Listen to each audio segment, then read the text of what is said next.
புனித வியாழன். ஆண்டவரின் இரா உணவு. முதல் வாசகம். விடுதலை பயண நூலிலிருந்து வாசகம். அதிகாரம் 12, 1 முதல் 8 மற்றும் 11 முதல் 14 வரையுள்ள இறை வார்த்தைகள். எகிப்து நாட்டில் ஆண்டவர் மோசேக்கும் ஆரோனுக்கும் பின்வருமாறு கூறினார்: உங்களுக்கு மாதங்களில் தலையாயது இம்மாதமே. ஆண்டில் உங்களுக்கு முதல் மாதமும் இதுவே. இஸ்ரேல் மக்கள் கூட்டமைப்பு முழுவதற்கும் நீங்கள் அறிவியுங்கள். அவர்கள் இம்மாதம் 10ஆம் நாள் குடும்பத்துக்கு ஓர் ஆடு, வீட்டிற்கு ஓர் ஆடு என்று தேர்ந்தெடுத்துக் கொள்ளட்டும். ஓர் ஆட்டினை உண்ண ஒரு வீட்டில் போதிய ஆள்கள் இல்லையெனில் உண்போரின் எண்ணிக்கைக்கும் உண்ணும் அளவிற்கும் ஏற்ப அண்டை வீட்டாரை சேர்த்துக் கொள்ளட்டும். ஆடு குறைபாடற்றதாக கிடாயாக 1 வயது குட்டியாக இருக்க வேண்டும். தேர்ந்தெடுப்பது வெள்ளாடாகவோ செம்மறியாடாகவோ இருக்கலாம். இம்மாதம் 14ஆம் நாள் வரை அதை வைத்து பேணுங்கள். அந்நாள் மாலை மங்கும் வேளையில் இஸ்ரேல் மக்கள் கூட்டமைப்பின் அனைத்து சபையும் அதை வெட்ட வேண்டும். இரத்தத்தில் சிறிதளவு எடுத்து உண்ணும் வீடுகளின் 2 கதவு நிலைகளிலும் மேல் சட்டத்திலும் பூச வேண்டும். இறைச்சியை அந்த இரவிலேயே உண்ண வேண்டும். நெருப்பில் அதனை வாட்டி புளிப்பற்ற அப்பத்தோடும் கசப்பு கீரையோடும் உண்ண வேண்டும். நீங்கள் அதனை உண்ணும் முறையாவது: இடையில் கச்சை கட்டி கால்களில் காலணி அணிந்து கையில் கோல் பிடித்து விரைவாக உண்ணுங்கள். இது ஆண்டவரின் பாஸ்கா. ஏனெனில் நான் இன்றிரவிலேயே எகிப்து நாடெங்கும் கடந்து சென்று எகிப்து நாட்டில் மனிதர் தொடங்கி விலங்கு வரை அனைத்து ஆண்பால் தலைப்பிறப்பையும் சாகடிப்பேன். எகிப்தின் தெய்வங்கள் அனைத்தின் மேலும் நான் தீர்ப்பிடுவேன். நானே ஆண்டவர். இரத்தம் நீங்கள் இருக்கும் வீடுகளில் உங்களுக்கு அடையாளமாக இருக்கும்.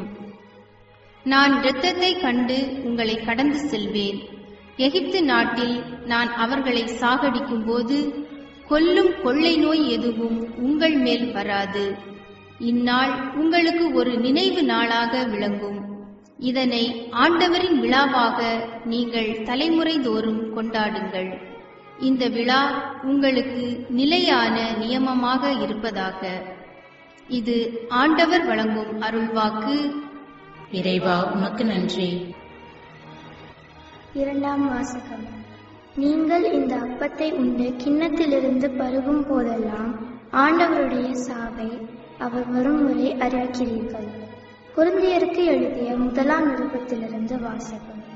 அதிகாரம் 11, வசனம் 23 26 வரை. ஆண்டவரிடமிருந்து நான் எதை பெற்றுக்கொண்டேனோ அதையே உங்களிடம் ஒப்படைக்கிறேன். அதாவது, ஆண்டவராகிய இயேசு காட்டிக் கொடுக்கப்பட்ட அந்த இரவில் அப்பத்தை எடுத்து கடவுளுக்கு நன்றி செலுத்தி அதை பிட்டு, இது உங்களுக்கான என் உடல், இதை என் நினைவாக செய்யுங்கள் என்றார். அப்படியே உணவு அருந்திய பின் கிண்ணத்தையும் எடுத்து, இந்த கிண்ணம் என் இரத்தத்தால் நிலைப்படுத்தப்படும் புதிய உடன்படிக்கை. நீங்கள் இதிலிருந்து பருகும் போதெல்லாம் என் நினைவாக இவ்வாறு செய்யுங்கள் என்றார். ஆதலால் நீங்கள் இந்த அப்பத்தை உண்டு கிண்ணத்திலிருந்து பருகும் போதெல்லாம் ஆண்டவருடைய சாவை அவர் வரும் வரை அறிவிக்கிறீர்கள். இது ஆண்டவர் வழங்கும் அருள்வாக்கு. இறைவா, உமக்கு நன்றி. நற்செய்தி வாசகம். யோவான் எழுதிய நற்செய்தியிலிருந்து வாசகம். அதிகாரம் 13, இறை வசனங்கள் 1 முதல் 15 முடிய. பாஸ்கா விழா தொடங்கவிருந்தது. தாம் இவ்வுலகத்தை விட்டு தந்தையிடம் செல்வதற்கான நேரம் வந்துவிட்டது என்பதை இயேசு அறிந்திருந்தார். உலகில் வாழ்ந்த தமக்குரியோர் மேல் அன்பு கொண்டிருந்த அவர் அவர்கள் மேல் இறுதி வரையும் அன்பு செலுத்தினார். இயேசுவை காட்டிக் கொடுக்கும் எண்ணத்தை அலகை சீமோனின் மகனாகிய யூதாசு இஸ்காரியோத்தின் உள்ளத்தில் எழச் செய்திருந்தது. உணவு வேளையில் தந்தை அனைத்தையும் தம் கையில் ஒப்படைத்துள்ளார் என்பதையும், தாம் கடவுளிடமிருந்து வந்தது போல் அவரிடமே திரும்பிச் செல்ல வேண்டும் என்பதையும் அறிந்தவராய் இயேசு பந்தியிலிருந்து எழுந்து தம் மேலுடையை கழற்றி வைத்துவிட்டு ஒரு துண்டை எடுத்து இடுப்பில் கட்டிக்கொண்டார். பின்னர் ஒரு குவளையில் தண்ணீர் எடுத்து சீடர்களுடைய காலடிகளை கழுவி இடுப்பில் கட்டியிருந்த துண்டால் துடைக்கத் தொடங்கினார். சீமோன் பேதுருவிடம் இயேசு வந்தபோது அவர், ஆண்டவரே, நீரா என் காலடிகளை கழுவப் போகிறீர் என்று கேட்டார். இயேசு மறுமொழியாக, நான் செய்வது இன்னதென்று இப்போது உனக்கு புரியாது, பின்னரே புரிந்து கொள்வாய் என்றார். பேதுரு அவரிடம், நீர் என் காலடிகளை கழுவ விடமாட்டேன் என்றார். இயேசு அவரை பார்த்து, நான் உன் காலடிகளை கழுவாவிட்டால் என்னோடு உனக்கு பங்கு இல்லை என்றார். அப்போது சீமோன் பேதுரு, அப்படியானால் ஆண்டவரே, என் காலடிகளை மட்டுமல்ல, என் கைகளையும் தலையையும் கூட கழுவும் என்றார். இயேசு அவரிடம், குளித்து விட்டவர் தம் காலடிகளை மட்டும் கழுவினால் போதும், அவர் தூய்மையாகி விடுவார். நீங்களும் தூய்மையாயிருக்கிறீர்கள், ஆனாலும் அனைவரும் தூய்மையாயில்லை என்றார். தம்மை காட்டிக் கொடுப்பவன் எவன் என்று அவருக்கு ஏற்கனவே தெரிந்திருந்தது. எனவேதான் உங்களுள் அனைவரும் தூய்மையாயில்லை என்றார். அவர்களுடைய காலடிகளை கழுவிய பின் இயேசு தம் மேலுடையை அணிந்து கொண்டு மீண்டும் பந்தியில் அமர்ந்து அவர்களிடம் கூறியது, நான் உங்களுக்கு செய்தது என்னவென்று உங்களுக்கு புரிந்ததா? நீங்கள் என்னை போதகர் என்றும் ஆண்டவர் என்றும் அழைக்கிறீர்கள். நீங்கள் அவ்வாறு கூப்பிடுவது முறையே. நான் போதகர்தான், ஆண்டவர்தான். ஆகவே ஆண்டவரும் போதகருமான நான் உங்கள் காலடிகளை கழுவினேன் என்றால், நீங்களும் ஒருவர் மற்றவருடைய காலடிகளை கழுவ கடமைப்பட்டிருக்கிறீர்கள். நான் செய்தது போல நீங்களும் செய்யுமாறு நான் உங்களுக்கு முன்மாதிரி காட்டினேன். இது கிறிஸ்து வழங்கும் நற்செய்தி. கிறிஸ்துவே உமக்கு புகழ்.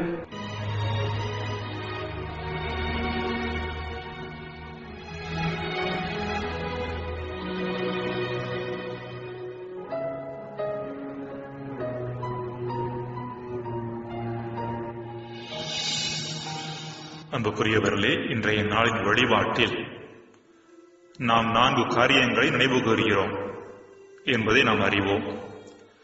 நற்கருணை, குருத்துவம், அன்பு கட்டளை மற்றும் பாதம் கழுவுதல். வெளிப்படையாக பார்க்கின்ற பொழுது இவை 4ம் ஒன்றுக்கொன்று தொடர்பற்றவை போன்று தோன்றினாலும், கொஞ்சம் ஆழமாக சிந்திக்கும் போது இவை 4ம் ஒன்றுக்கொன்று நெருங்கிய தொடர்புடையவை என்பதையும், மேலும் இவற்றின் மையமாக இருப்பது நற்கருணை என்பதையும் புரிந்து கொள்வோம். முதலாவதாக நற்கருணை. கத்தோலிக்க கிறிஸ்தவ வாழ்க்கையின் மையமாக விளங்க வேண்டியது நற்கருணை. திருத்தந்தை 6ஆம் பவுல் தனது மிஸ்டேரியும் ஃபிதேயி என்ற சொற்றமடலில் கிறிஸ்துவிடமிருந்து திரு அவை பெற்றுக்கொண்ட எல்லா கொடைகளிலும் மேலான கொடை நற்கருணை என்று சொல்கின்றார். நற்கருணை பலரை பொறுத்தளவில் இடர்பாடான ஒன்றாகவே இருந்து வருகிறது. இன்று மட்டுமல்ல, இயேசு காலத்திலேயே இந்த இடர்பாடுகள் தோன்றிவிட்டன.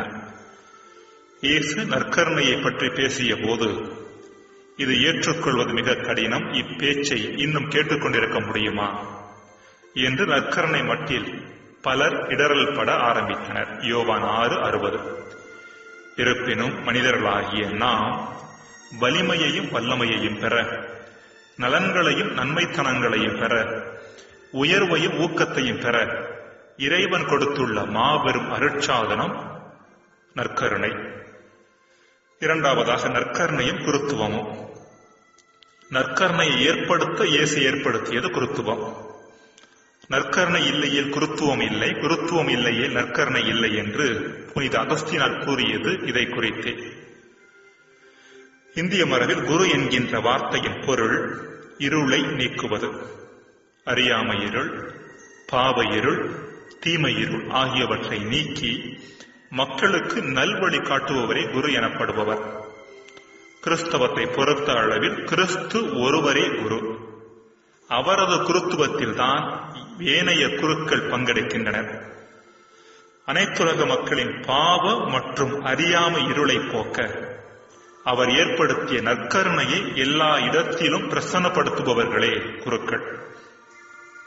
குருக்கள் மட்டில் நமது மதிப்பு எவ்வாறு இருக்கிறது என்று சிந்தித்து பார்க்க இன்றைய நாளில் அழைக்கப்படுகின்றோம். குருத்துவத்தின் மேன்மையை நன்கு உணர்ந்தவர்கள் ஒருவர் புனித பிரான்சிஸ்கு அசிசியார்.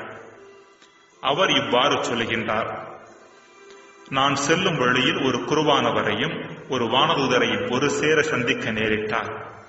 முதலில் குருவானவரைத்தான் வணங்குவேன். ஏனெனில் வானதூதர் கடவுளின் பணியாள். ஆனால் குருவானவரோ இயேசுவை பிரசன்னப்படுத்துபவர். மூன்றாவதாக நற்கருணையும் அன்பு கட்டளையும். கிறிஸ்து நற்கருணை ஏற்படுத்த முதல் காரணமாக விளங்குவது அவர் நம்மீது கொண்டிருக்கும் அன்பு. உலகில் வாழ்ந்த தமக்குரியோர் மேல் அன்பு கொண்டிருந்த அவர் அவர்கள் மேல் இறுதி வரையும் அன்பு செலுத்தினார் என்று இன்றைய நற்செய்தி வாசகத்தில் வாசிக்கின்றோம். நம்மீது தனக்குள்ள முடிவற்ற அன்பை வெளிக்காட்டுவதற்காக அன்பின் பிரசன்னமாக அவர் ஏற்படுத்தியதுதான் நற்கருணை. இந்த நற்கருணை விருந்தில் பங்கெடுக்கும் நாம் அதே அன்பை பிரதிபலித்து வாழ அழைக்கப்படுகின்றோம். நான் உங்களிடம் அன்பு செலுத்தியது போல நீங்களும் ஒருவர் மற்றவரிடம் அன்பு செலுத்துங்கள், யோவான் 13:34 என்று அன்பு கட்டளையை கொடுத்த இயேசு, நீங்கள் ஒருவர் மற்றவருக்கு செலுத்தும் அன்பிலிருந்து நீங்கள் என் சீடர்கள் என்பதை எல்லோரும் அறிந்து கொள்வர், யோவான் 13:35 என்று தொடர்ந்து கூறுகின்றார். இவ்வாறு இறைவன் நம் மீது கொண்டுள்ள நிபந்தனையற்ற அன்பை பிறர் மட்டில் பிரதிபலிப்பதற்கான அழைப்பைத்தான் இன்றைய நாள் நமக்கு முன் வைக்கின்றது. திருத்தந்தை 16ஆம் பெனடிக்ட் தன்னுடைய தேயுஸ் காரித்தாஸ் எஸ்ட், கடவுள் அன்பாக இருக்கிறார் என்கின்ற சுற்றுமடலில் அன்பின் பல்வேறு பரிமாணங்களை விளக்கும் போது இன்றைய சூழ்நிலையில் எவ்வாறு மனிதர்கள் சக மனிதர்களை அன்பு செய்யாமல் பொருட்களை அன்பு செய்கிறார்கள் என்பதை ஒரு தாய்க்குரிய ஆதங்கத்தோடும் கரிசனையோடும் விளக்குகிறார். இன்றைய கலாச்சாரம் மனிதர்களை அன்பு செய்யாமலேயே மகிழ்ச்சியோடு வாழ முடியும் என்று சொல்வதை ஒரு தந்தைக்குரிய கண்டிப்போடு கடிந்து கொள்ளுகின்றார். பொருட்களை மையப்படுத்தி வாழ்வது அபத்தமானது மட்டுமல்ல, ஆபத்தானதும் கூட என்பதை தெள்ளத் தெளிவாக விளக்குகின்றார். இறுதியாக நற்கருணையும் பாதம் கழுவுதலும்.